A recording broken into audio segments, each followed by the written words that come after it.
Syederalun kebakaran hutan dan lahan atau karhutla di Kecamatan Bakongan, Kabupaten Aceh Selatan terus meluas dan memasuki hari ke-6 pada Minggu 24 Agustus 2025.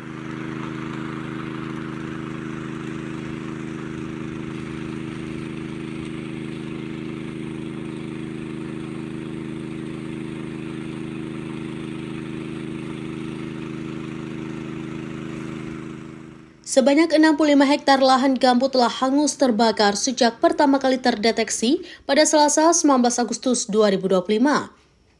Kebakaran yang meliputi wilayah Gampung Ujung Mangki, Padang Berahan, dan Ujung Padang ini semakin parah akibat tiupan angin kencang. Asap pekat yang dihasilkan mengganggu penglihatan pengguna jalan dan mulai merambat ke kawasan Taman Nasional Gunung Leuser atau TNGL serta areal perkebunan warga. Komandan Pos 5 Damkarmat PBWMK Bakongan, Rustam, melaporkan bahwa hingga sore hari, baru sekitar 55% api yang berhasil dipadamkan. Pemadaman menghadapi kendala utama berupa minimnya sumber air dan kondisi angin kencang yang memperluas sebaran api. Personel gabungan dari berbagai instansi terus dikerahkan dengan peralatan pemadam, seperti mesin waterex, pompa apung, dan pompa portable. Strategi pengendalian difokuskan pada penghambatan perambatan api ke permukiman, pembendungan parit untuk sumber air, serta koordinasi dengan pemilik lahan untuk pembuatan sumur darurat.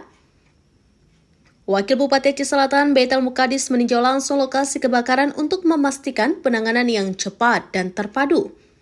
Ia menginstruksikan peningkatan koordinasi dari tingkat daerah hingga provinsi dan mengingatkan masyarakat untuk tidak melakukan pembakaran lahan mengingat kondisi cuaca yang beresiko tinggi. Pemadaman sempat dihentikan sementara pada Minggu sore dan akan dilanjutkan kembali pada Senin pagi. Penyebab kebakaran masih dalam penyelidikan dengan dugaan awal berasal dari aktivitas pembukaan lahan baru untuk perkebunan. Masyarakat dihimbau tetap waspada terhadap gangguan kesehatan dan lalu lintas akibat kabut asap. Dari Aceh Selatan, Ilhami Syahputra, serambinews.com.